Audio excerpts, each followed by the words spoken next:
Hello, thank you for joining me. I'm just walking down a quiet, shady footpath in the Staffordshire countryside. Now this, beside me here, this watercourse, it looks a bit like a river, but it's not a river. It's a man-made watercourse. It's a canal feeder for the Caldon Canal. So at this stage it's quite still, so it does look a bit like a miniature canal, but as you can sort of see, my arm, I can almost touch, in fact I can just touch the leaves on the trees on the other side of it. So this is the feeder for the Caldon Canal. It was built in the late 17th century, between about 1797 and 1799. So it takes water down from the hills to the Caldon Canal. Now the Caldon Canal starts at Kingsley and Foggle, but there's a branch of that canal to Leek. Now this was originally going to be a canal feeder all the way, and it would have passed round the edge of Leek, but in order to win the appeasement of landowners, they decided that the section from Leek to the Caldon Canal should be made navigable, which gave Leek a canal for the first time. And further up, we might go and do a video another day, perhaps we'll do that at the other end of this canal feeder. I'll go and show you where it ceases to be a small man-made stream like this to becoming the Leek branch of the Caldon Canal. So we're just continuing on up here. It's very pleasant and peaceful here, but what I'm going to show you is where all this water comes from. As I said, it comes from the hills, but there's somewhere else it goes first. So it gives you an idea of how narrow this canal feeder is. It's just like a stream really. You can see the trees on each side. So we're just now walking along here. It's very pleasant here. There's a lot of Himalayan balsam weed on that side, which has quite a nice smell, but it's a very invasive plant. So unfortunately, when you see it, although the smell is quite nice, it's not a good thing. What's this here? That's interesting. So the canal feeder goes along there. Let's go on a detour. I've just spotted this. I want to see what this is. It's a boardwalk. I don't know where it's going to go, but let's go. Might as well go and have a look, I suppose. I think it just goes to a picnic table. It does, yeah. Interesting. So this boardwalk takes you to a picnic table in the middle of a sort of a marshy area. There's a lot of this Himalayan balsam weed I was telling you about. I can show you close up if you like.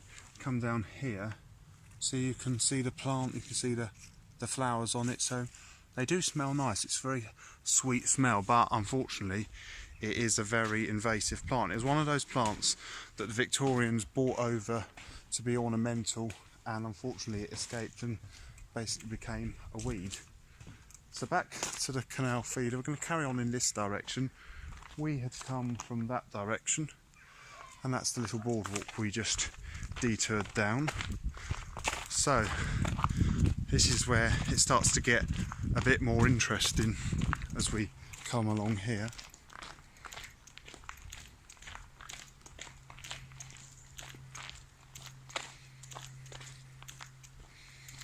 I can see ahead of us almost like a wall of earth with grass growing up it, so might give you an idea of where we're going. Also I can hear the sound of water, falling water, because with all this hot summer we've had, it probably is quite low, this canal feeder. I imagine possibly in the winter probably has more water in it. So let's see, what have we got here? This looks rather interesting.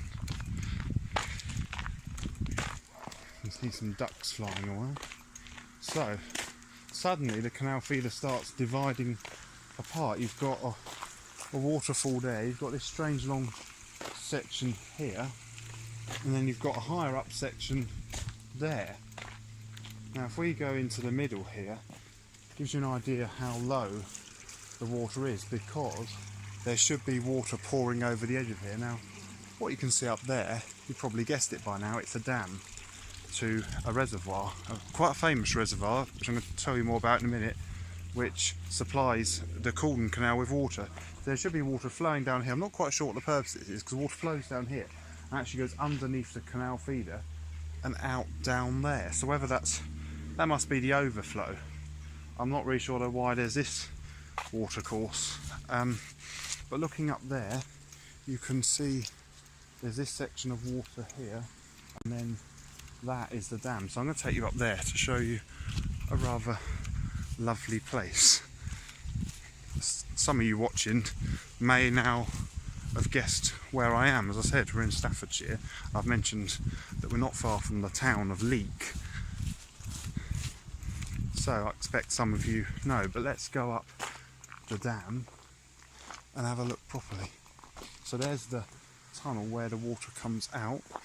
So looking back, you can see where we've just been. We've just come up there, up the canal feed. I'm going to take you up here now.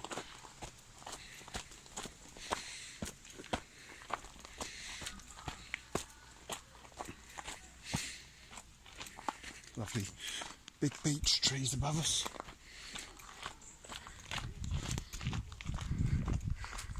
So we're just approaching the top of the dam. All will be revealed in a moment's time. So the place we're at in front of us is Rudyard Lake. So this is the lake that was built to supply the Caldon Canal with water. So it's really a rather large lake. So this is the dam I'm standing on now, and there in front of us is Rudyard Lake itself with boats, lots of pleasure boats. I believe you can come and go for a boat ride on this lake.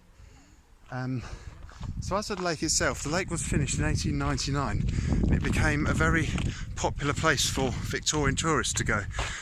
There was a railway station at Rudyard. In fact, there was actually two, one at each end of the lake, which we'll talk more about later. So that's the lake in front of us. As I say, it's been here since 1799. It's been all sorts of interesting things have happened on this lake. As I say, it became a very popular Victorian holiday resort. Now, I just want to show you this up here. On this stub of a former beech tree, there's a statue of a man up there. Now this man, I can't quite remember his name, but he once walked on a tightrope across the lake. So can you imagine that high tightrope above the lake he walked across? So that's quite impressive. Now the other thing can't really come to Rudyard Lake without showing you quickly. So I'm just walking up this little track up here. You may be thinking Rudyard Lake, Rudyard Kipling. Well, I'll explain how Rudyard came about. Rudyard Lake is named after a local man who had the name Rudyard. I believe he was killed by Richard III, or by Richard III's men, in a battle in this area. And then this village, which we're coming up to now, this is the small village of Rudyard.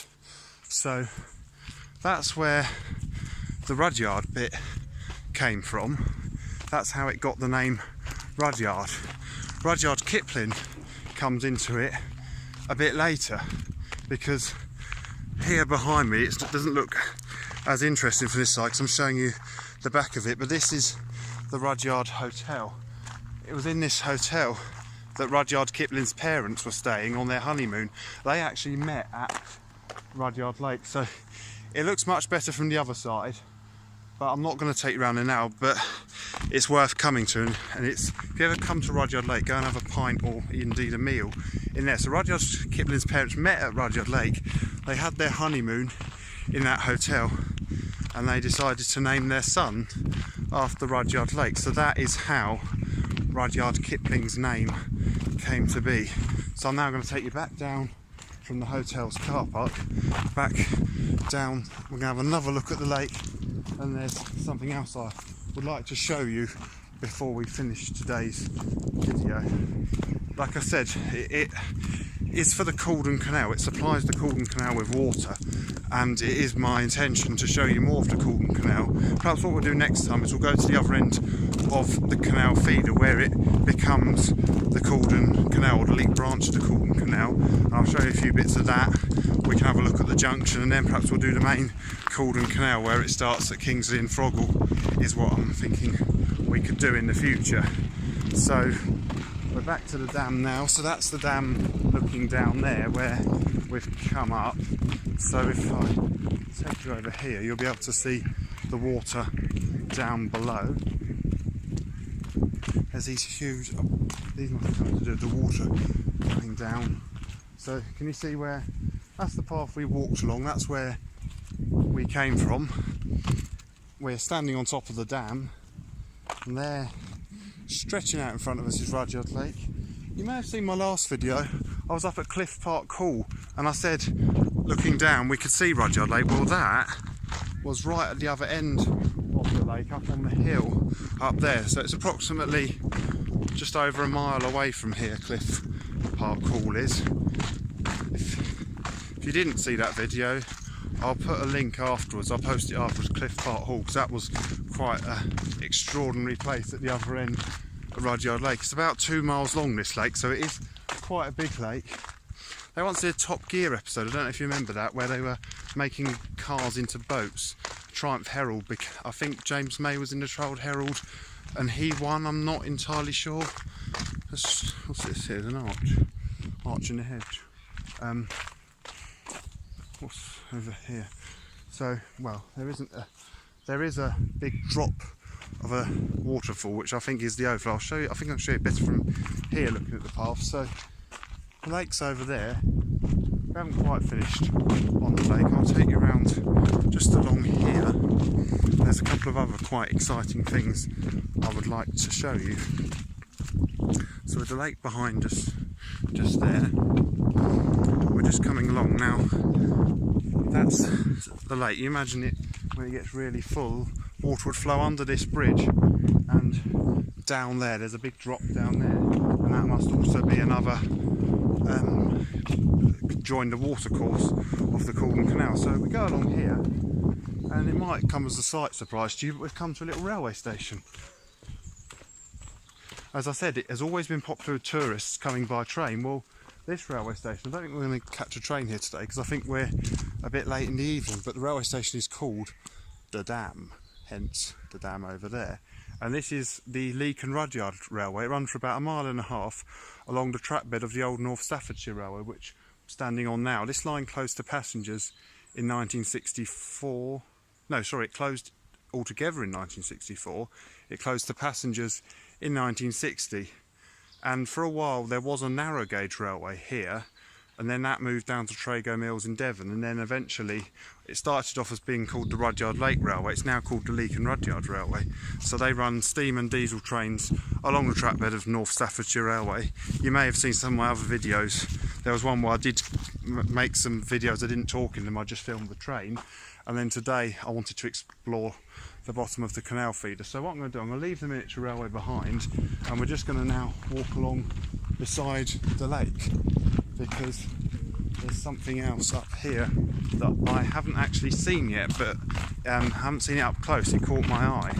I wanted to have a look. So there's some very nice places to sit and just look at the lake, really. It's interesting here. It says Earl of Macclesfield, and it gives you 2 options of places to go. It says boathouse, picnic area. So let's go towards the boathouse. It sounds interesting. That path there looks quite exciting, going off up there. So the railway's now behind us.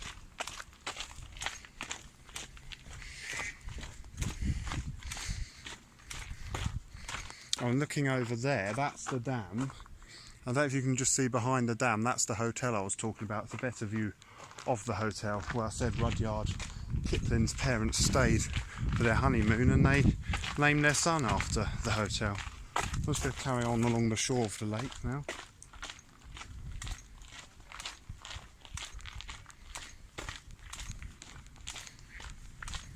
So Cliff Park Hall is about 1 mile that way on that side of the lake, so that was quite interesting going there. But today we've come to the other end of the lake. What I intend to do in the future, as I showed you the railway, I want to do more videos about the actual railway itself, show you the sections that are open and the sections that are closed, because there's quite a lot to see. Now what happens here? There's a rather exciting looking set of steps going off up there. This is the boathouse. Now what is it? Oh, that's strange. It says open, but it clearly isn't open. Maybe it's like a museum. Maybe you can go in and have a look. I don't know. There's not much to see round here. Well, That's not the best ending to the video. Let's go up here, see if we can see what's up here. It looks a nice set of steps.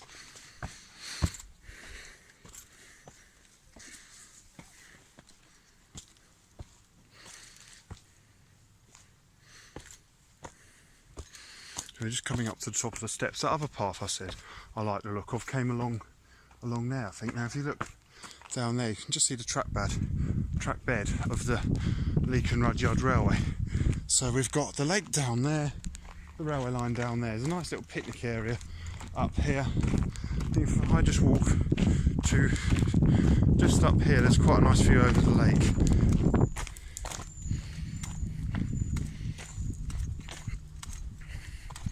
This is really, I like this, in the oak trees, looking through the oak trees to the boats on the lake. That's a lovely view, I think.